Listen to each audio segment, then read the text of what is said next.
Igsuon na ay nangutana nga usa ka batan-on kung maimpyerno ba daw ang usa ka lalaki nga maibog og usa ka lalaki o ang usa ka babaye maibog sa usa ka babaye.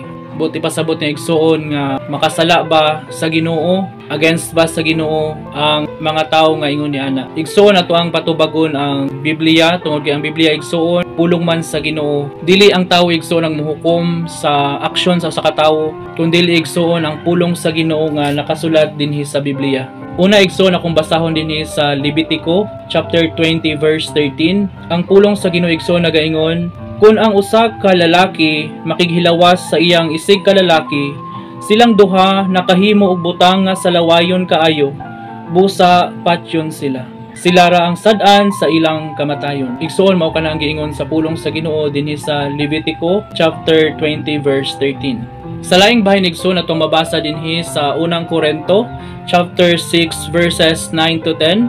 Ang pulong sa Ginoo igsoon nagaingon, sa walay duha-duha nasayod kamo nga ang mga daotan dili makasulod sa gingharian sa Dios.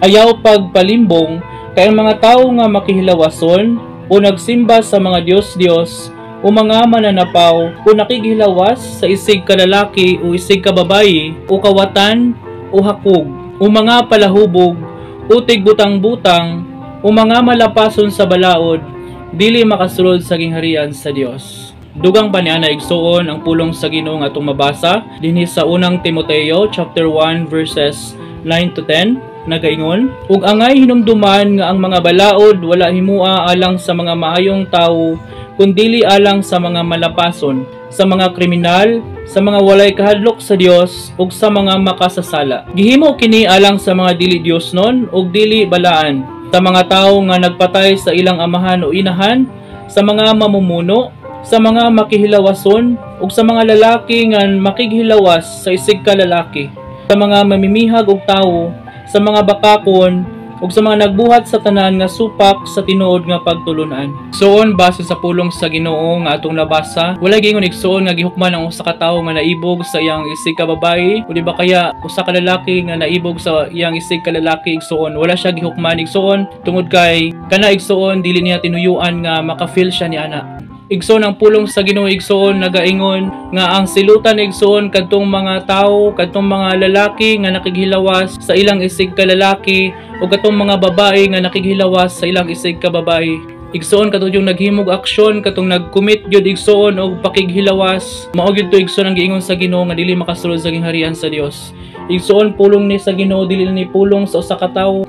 Ang Biblia igsoon mao ni makaluwas kanato, mao ni makahatag kanato og kinabuhi nga walay katapusan. Usa igsoon walay excuse kanatong tanan. Ang pulong sa Ginoo alang kini kanato. Kung ang usa ka lalaki igsoon na gyud siya pagbati nga maibog gyud siya sa iyang isig ka lalaki, o di ba kaya igsoon ang usa ka babaye maibog gyud diha sa iyang isig ka babaye, kinahanglan igsoon maningkamot siya nga wadon niya patyo niya nga pagbati igsoon para makatuman siya igsoon sa sugo sa Ginoo. Ang pulong sa Ginoo igsoon tataw kay nga nagsulti kung usa ka tawo igsoon mo commit gayud sa pakighilawas sa iyang isig ka lalaki o isig ka babaye, gingon diri igsoon hukman yun siya sa Ginoo dili makasulod sa gingharian sa Dios. Panigsuon tungod sa grasya sa Ginoo pinaagi sa atong pagtuo kay Hesukristo, kung magmatinud-anon lang ta sa Ginoo igsoon masuklan nato ang mga pagbati nga dili iya sa Ginoo. Ang pagbati igsoon sa usa ka tawo wala mahisunod diha sa kagustuhan sa Ginoo, diha sa sugo sa Ginoo igsoon. Kinahanglan igsoon nato ang labanan tungod kay naisilot nga naghulat kana kung dili nato na siya labanan, dili ta motawag sa Ginoo, dili ta motawag sa ngalan ni Hesukristo.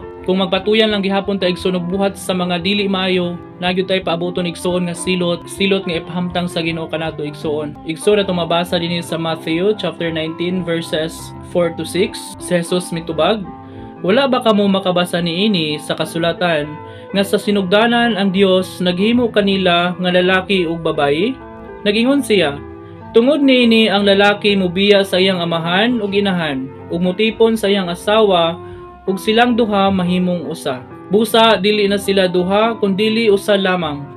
Tungod niini kinahanglang dili bulagon sa tawo ang gihiusa sa Dios. Igsoon gi-reaffirm ni Jesus Christ ang giingon sa Ginoo sa Genesis nga ang Ginoo nagbuhat lamang og babae ug lalaki, nga ang lalaki makigminyo sa usa ka babaye ug ang babaye makigminyo sa usa ka lalaki ug mahimo silang usa igsoon. Igsoon mo kini ang pulong sa Ginoo nga nagpahinumdum ka nato nga unsa ang imong sa usa ka lalaki kung siya nag-ibog sa iyang isig ka lalaki o di ba kaya ang usa ka babae na ibog sa iyang isig ka babae.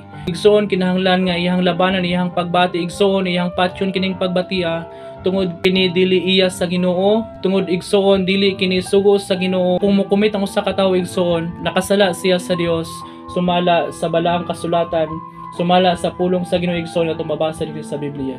Jesus loves you igsoon. To God be all the glory.